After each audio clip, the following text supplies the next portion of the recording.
Saya sih politik tuh Suatu hal yang penting agar negara ini bisa berjalan dengan lancar.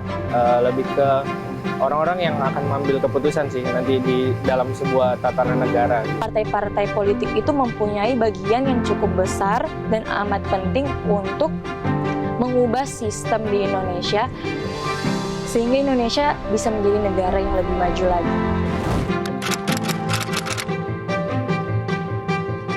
Menurut saya sih politik di Indonesia sebenarnya udah cukup bagus ya.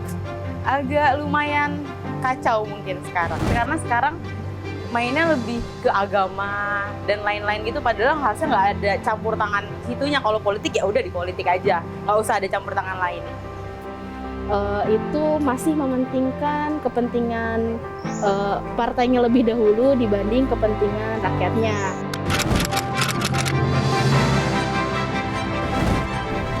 Suara masyarakat lebih didengar lagi dan janji-janji politik sebelum mereka terpilih itu ditepati. Harus bener-bener membuat Indonesia tuh maju. Jangan karena hanya duitnya besar, jadi kayak, bagusnya jadi politikus, duitnya banyak gitu. Mendahulukan kedaulatan rakyat yang pasti. Banyak urgensi-urgensi, baik sosial maupun hukum yang saat ini tuh sedang mendesak sekali. Kami paham bahwa ini sudah mau 2024 menuju pemilu, pasti banyak yang disiapkan untuk selanjutnya, tapi mohon selesaikan tugas dan tanggung jawabnya saat ini dulu. Baik, pemirsa, terima kasih Anda masih bersama kami. Para narasumber, kita lanjutkan diskusi kita. Tadi kita masuk ke ruang digital. Kita tahu bahwa media sosial salah satunya ini yang awalnya menjadi saluran berekspresi, saluran untuk berpendapat, bisa dikatakan sekarang berubah jadi medan perang. Siapapun yang berbeda itu jadi lawan. Belum yang namanya buzzer yang dipakai oleh semua kubu yang saling berkompetisi. Bagaimana menjaga ranah kompetisi politik di ruang digital ini, atau mungkin di ruang manapun, tidak melebar ke identitas, ke agama, ke yang lainnya? Mas Suski mungkin bisa menyampaikan pendapatnya. Bung Roy dulu. Ini saling tektok. Oke, Bung Rey, gimana? Gimana Anda melihat ruang digital kita? Ini kan dunia sendiri lagi ini. Ya. Dan apa namanya itu, pola pendekatannya mesti dua.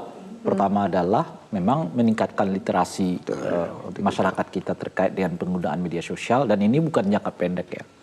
Mesti harus jangka panjang gitu.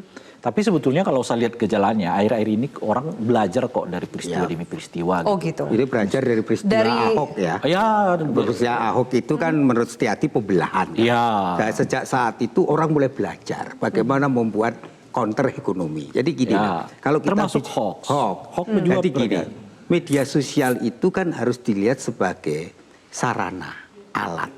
Untuk apa? Untuk membuat kita itu bagaimana berkomunikasi secara efektif dan bagaimana kita membangun yang disebut network jaringan.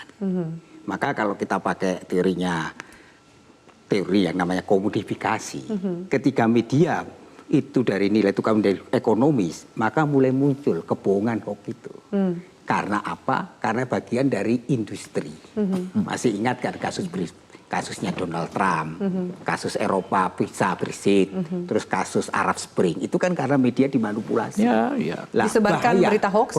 Berbahayanya ketika kesadaran literasi digital nggak ada, pendidikan kritis nggak ada, literasi kebangsaan nggak ada, maka orang akhirnya istilahnya budet itu menjadi goblok permanen. Goblok permanen gitu, orang hanya nge-share, hanya membuat tapi tidak mempertimbangkan dan membaca tidak melihat kebenaran isi beritanya, tidak melihat tag, koneksi sosial konteksnya. Ini kerap kali tag itu dipotong dari konteksnya. Tapi nggak bodoh permanen dong Romo. Kalau Romo tadi mengatakan bahwa orang sudah mulai belajar loh dari peristiwa yang terjadi 2014, 2019, sekarang kita mau 2024. Tapi gini, kesadaran kritis itu penting. Tapi kalau kita hanya tukang forward, itu goblok permanen. Tapi kalau kita lihat justru yang kritis tuh ada di Twitter. Wah, itu tweet war sering kan sekali. Gini, itu kan adu kekritisan. Adu kekritisan oke. Tetapi ruang publik harus ada kepatuhan pada etika bermedia. Di satu segi ya, saya sih melihatnya demokrasi kita ini sebetulnya sangat tergantung pada medsos. Betul. Bukan hanya di Indonesia, saya kira itu global lah. Sebab kelihatan trennya sekarang persoalan-persoalan kebangsaan itu diselesaikan oleh medsos sebetulnya gitu. Kan istilah kita itu no viral, no justice Ya, kan.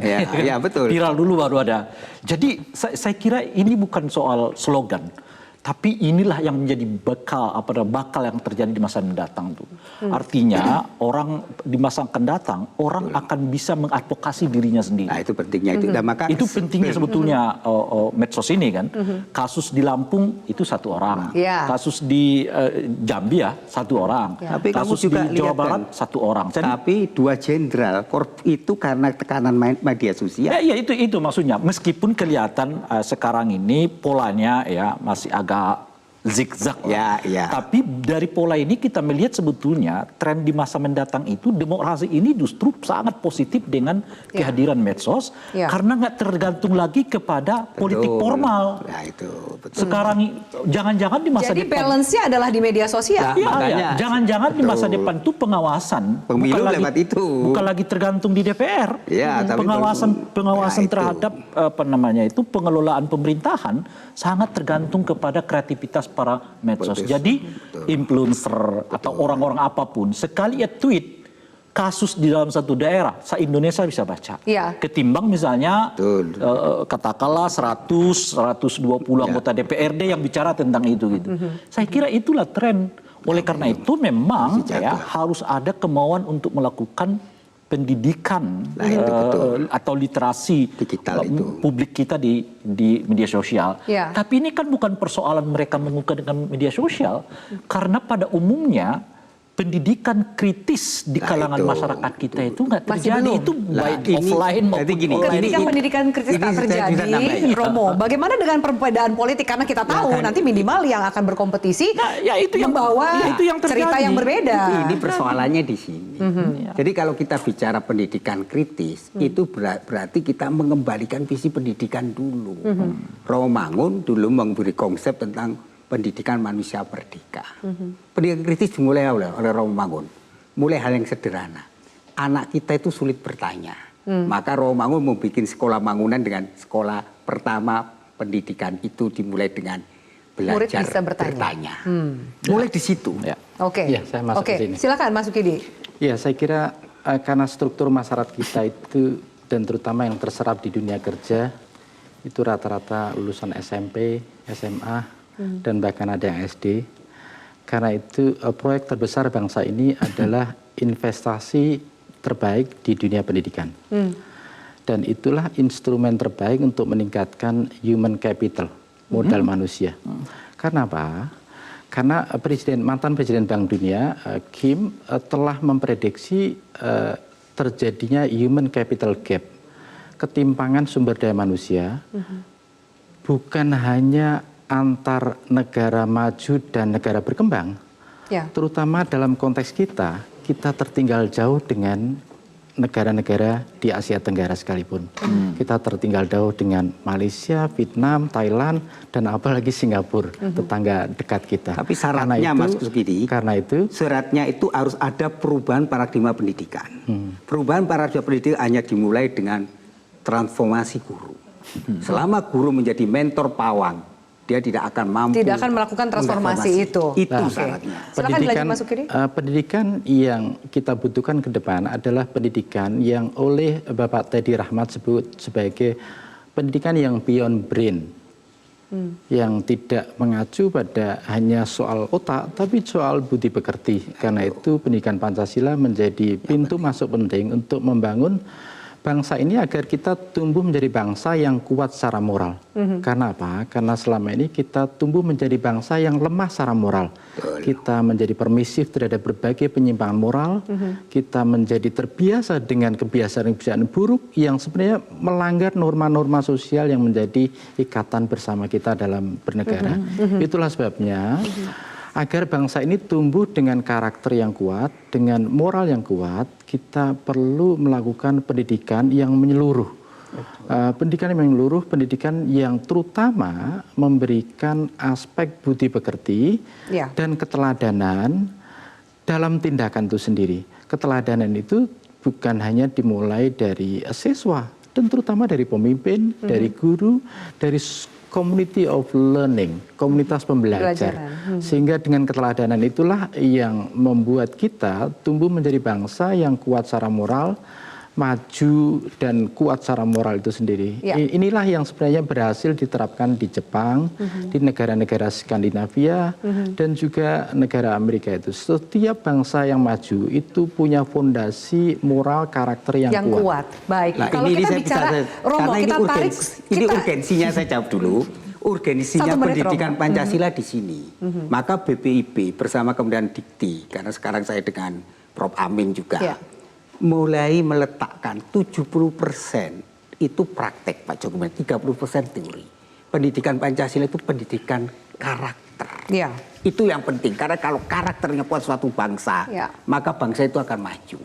Lah Oke. untuk itu reflektif penting. Maka dalam pendidikan Pancasila yang kami sekarang ini ingin nanti dipublikkan, artinya Juli ini, itu tidak lagi pendidikan itu sekedar formalisme, Ya. tetapi pembiasaan yang disebut habitualisasi. Ya. Lah Menjadi itu kebiasaan. pentingnya. Oke. Tapi itu kan soal cara ya Romo ya. Baik. Paling penting itu kontennya apa itu. Oke. Substansi Kontennya Baik. saya jawab. Kontennya Kita saya harus jawab. jeda dulu supaya tidak terpotong penjelasannya. Saya jawab Tarik dengan konten-kontennya tema nanti. pada malam hari ini soal politik kebangsaan. Saya jawab. Apakah mungkin dengan semua yang kita diskusikan dalam waktu dekat minimal terrefleksi di pemilu 2024 perbedaan politik itu kan pasti ada. Bagaimana? Apakah nanti semua bisa melihat tetap kita cari persamaan di tengah perbedaan yang ada? Mungkin nggak sih? Atau ternyata elitis kita belum siap untuk menjalankan politik kebangsaan itu karena urusannya adalah menang dan berkuasa. Sesaat lagi.